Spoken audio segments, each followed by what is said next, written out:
Gentleman from Texas, seek recognition. Mr. Speaker, I move that the House suspend the rules and pass H.R. 2227. Clerk will report the title. This is the Modernizing Government Technology Act of 2017 as amended. Clerk will report the title of the bill. H.R. 2227, a bill to modernize government information technology and for other purposes. Pursuant to the rule, the gentleman from Texas, Mr. Hurd, and the gentleman from Virginia, Mr. Connolly, each will control 20 minutes. The chair recognizes the gentleman from Texas. Thank you, Mr. Speaker. I yield myself such time as I may consume. Gentleman is recognized. I ask unanimous consent that all members may have 5 legislative days in which to revise and extend their remarks and include extraneous material on the bill under consideration. Without objection.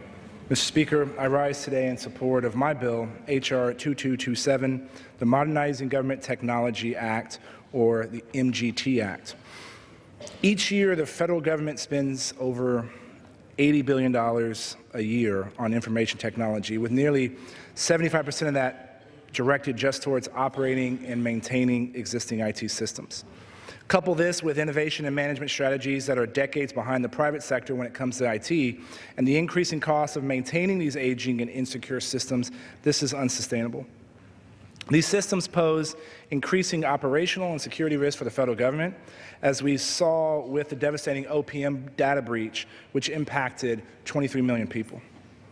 As we see cybersecurity attacks on the rise across the globe, it is imperative that we modernize and protect our information technology systems. The American people deserve better from their government, especially on an issue that is completely solvable. Our government needs to be able to introduce cutting-edge technology into their networks to improve operational efficiency and decrease operational costs.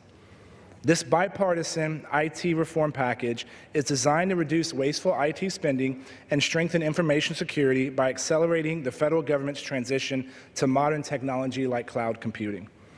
This legislation is an innovative solution and a tremendous step forward in strengthening our digital infrastructure. This bill passed the House on voice vote last year and passed out of the House Oversight and Government Reform Committee by voice this year. Unfortunately, we ran out of time on this bill last Congress with the Senate, but we have an opportunity to act this year with an improved bill. H.R. 227 authorizes 2 types of funds to modernize legacy IT and incentivize IT savings in federal agencies. The bill authorizes funds within individual CFO Act agencies, and it authorizes a centralized fund located within Treasury and overseen by OMB. The 2 funds will incentivize IT savings and reward cost-sensitive and responsible chief information officers. Under MGT, savings obtained by federal agencies by doing things like streamlining IT systems, replacing legacy products, and transitioning to cloud computing can be placed in a working capital fund that can be accessed for up to 3 years for further modernization efforts. This approach eliminates the traditional use it or lose it approach that has plagued government technology for decades. This approach to technology investments will transform government technology by keeping our information and digital infrastructure secure from cyber attacks while saving billions of taxpayer dollars. This important bill has enjoyed widespread support from colleagues in the House and the Senate.